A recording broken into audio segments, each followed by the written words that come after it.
Well, Bill, it's great to be here. Thank you very much for the invitation, and I'm looking forward to spending a day talking about line engraved stamps with you. I've known you a long time, but I don't know quite how you ever got into stamps. Can you tell me? Firstly, Mike, it's always good to see you. When I was a little lad, I was rummaging through a cupboard in Bristol and I found my father's old pre-war stamp collection. Big leather-clad album, opened it out, on one page there was a penny black.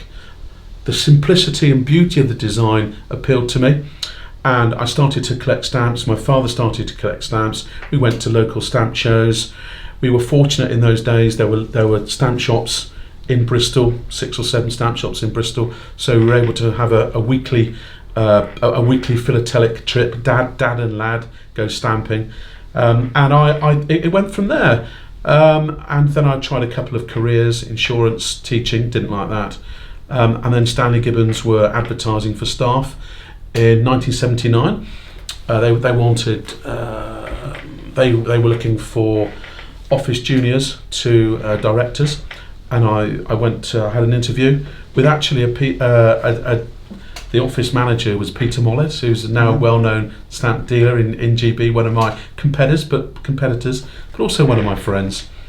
And he gave me the job. And I was there with Stanley Gibbons for 4 years. And in 1984, I set my own business up, moved back to Bristol, ran a stamp shop in Christmas Steps, developed a strong mail order business, travelled the world, and I've now got a very successful business.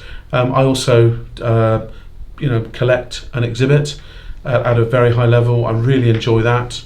So, for me, it all started many years ago with a little penny black, and now it's metamorphosized into this very successful global business, buying and selling all aspects of GB, everything from medieval letters from 1580, the very well-known Corsini correspondence, right through to the 1960s classic varieties, where you had, for instance, the 1965 Post Office Tower issue with the tower missing, which is a very dramatic variety, and it's a beautiful thing to have, and I very much enjoy buying.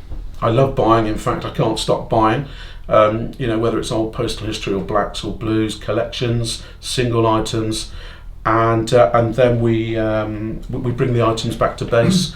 We describe it, we scan it, we put it on our website, which is very easy to use, very user friendly, and we produce a really good brochure. I have to say, I think it's the best retail brochure in the business. We produce 4 or 5, maybe even more of these a year, offering superb selection of GB items from 1550 to the 1980s, priced from £5 to many thousand. How do you find your customers? I get my customers. I do a lot of advertising. I travel the world to shows. I'm one of the few dealers who will travel to Japan, America, South Africa, Canada, taking my stock, promoting the UK, promoting GB philately, and I'm happy to chat and speak to collectors. And of course, our website is very active, and those are our main avenues. Bill, I know you've got a reputation for helping people build their collections. Can you tell me a little bit about that? I was once a small little lad, who was wondering, well, what is a penny lilac? What is a penny red? What is a penny black? And I never forget that.